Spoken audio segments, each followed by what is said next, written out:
All right, boys, just let me know if the sound's not working.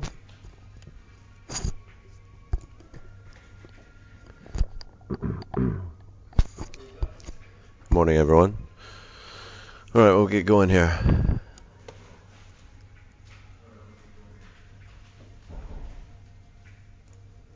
Okay. Markets yesterday in the European session actually traded quite well until the very end of the day. Obviously upbeat after the back of the Cyprus bailout deal. Middle of the day yesterday, we really saw kind of a significant downturn in markets when Eurogroup Group President Dijsselbloem told Reuters that the deal could possibly be considered a template for bank restructuring and other areas in Europe, and that obviously really frightened Europe.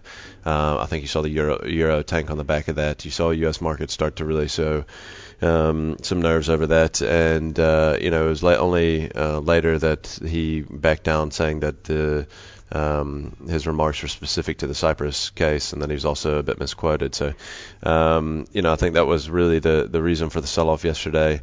Other than that, I don't think there's anything in particular that really drove the markets lower, but something I think we should keep an eye on today. If there's further comments on that, it obviously is making a difference to the market, so let's keep a close eye on that today.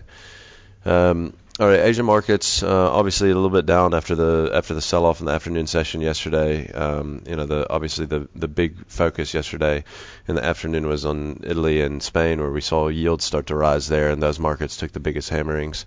I think today it'll be a good idea to watch those closely as an indicator to what may happen today early on. And so obviously commodities were also a little bit weak on the back of that, but nothing too significant out of Asia. Obviously, just a little bit of a downturn on the back of weak action overnight. All right, there's a bunch of stocks that are going ex-div actually on Thursday. That's ABSA, Nedbank, RMI, and AVI. So the big yielding divvies are actually out of Nedbank and ABSA, obviously. So those are going to be ones to watch.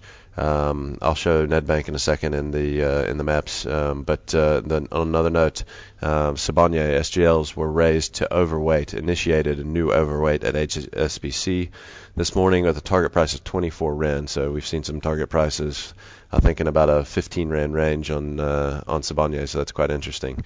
But keep an eye on that one today. All right.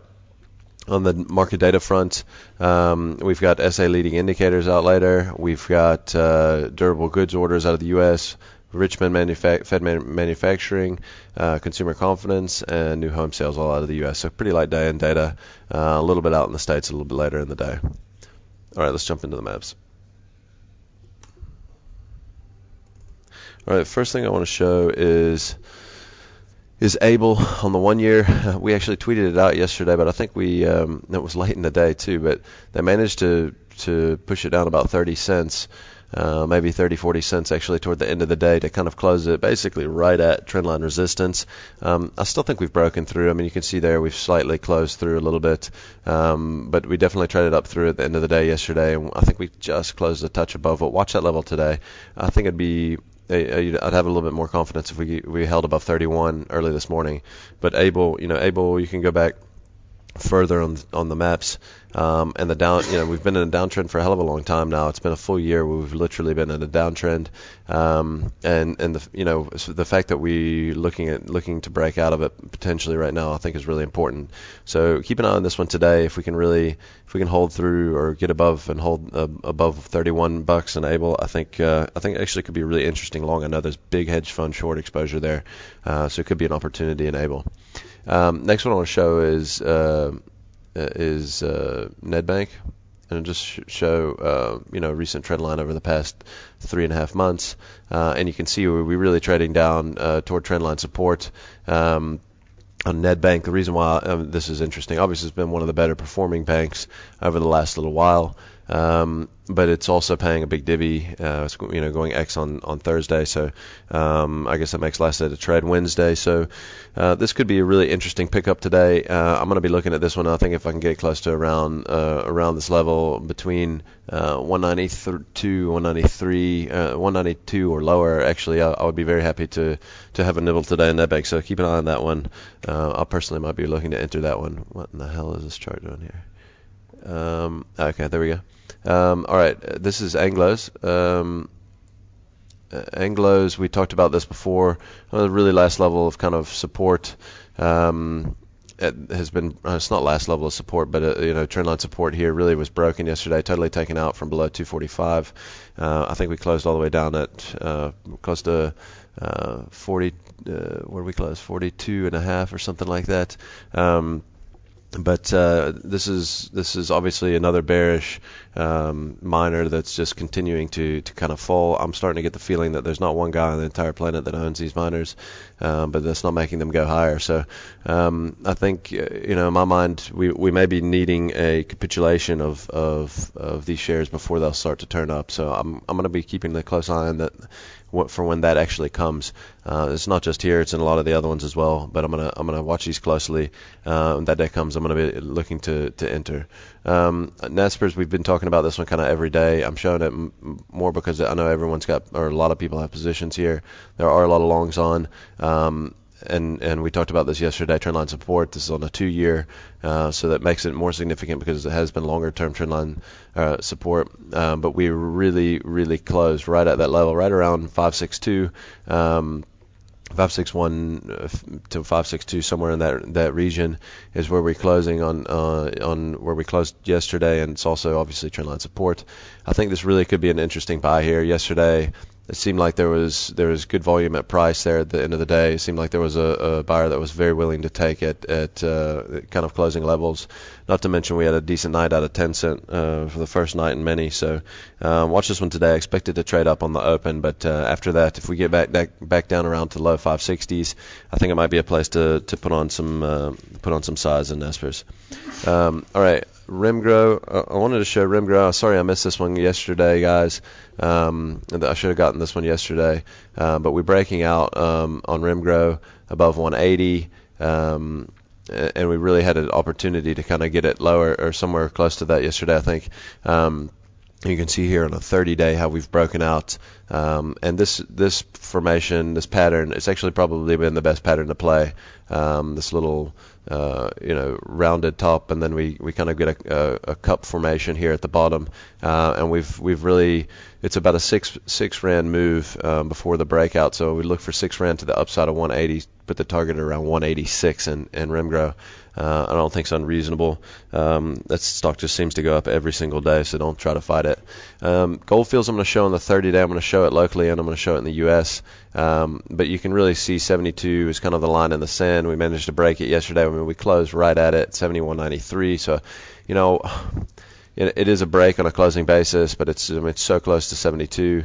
I don't like the way this is shaping up at the moment. I personally have some long exposure here, so I'm hating showing this chart, but the charts are starting to look bearish, and you can see here in US dollar price as well.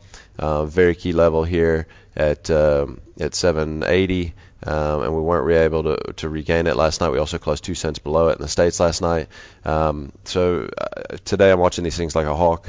I think if we don't get above 72 or above 780 today, and the dollar price on Goldfields, I think it's got to be outsies on this thing.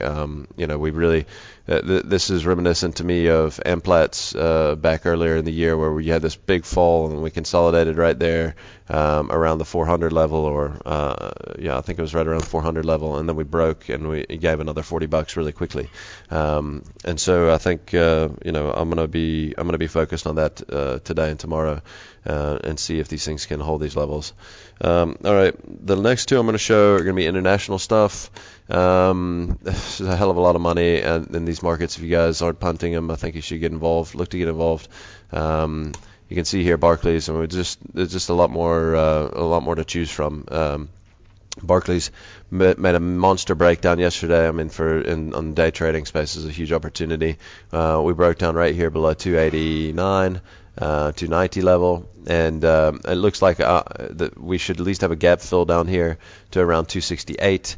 If you really look down from this range to where we're breaking down from, I mean, there could be a monster downturn out of this, as much as kind of 40, 50 cents from that break. So I would either look for us to test somewhere down here around 2 Rand 45, but at least get a gap fill to about 2 Rand 6, or sorry, £2.68. So keep an eye on Barclays today. It should be a little bit of it could be a good second day play. And then the last one I'm going to show is Yahoo. Yahoo obviously has gotten a hell of a good benefit out of the hiring of Marissa Mayer, whatever, over the past couple months. You can see here how the stock's really gone through the roof. They made an acquisition of Sumley yesterday. 17-year-old kid made $30 million. Well done. And we broke above 23, and we're really kind of looking at a second day play here. So I think on the target of this, we moved from around 21.88 up to 23, about 23.05. So that should give us a target of around $1.15 or so to the upside off of 30.05. So I think we could set a target around probably 24.20 or 24 and a quarter or something on this breakout and Yahoo. And that's it for today, guys. Thanks a lot.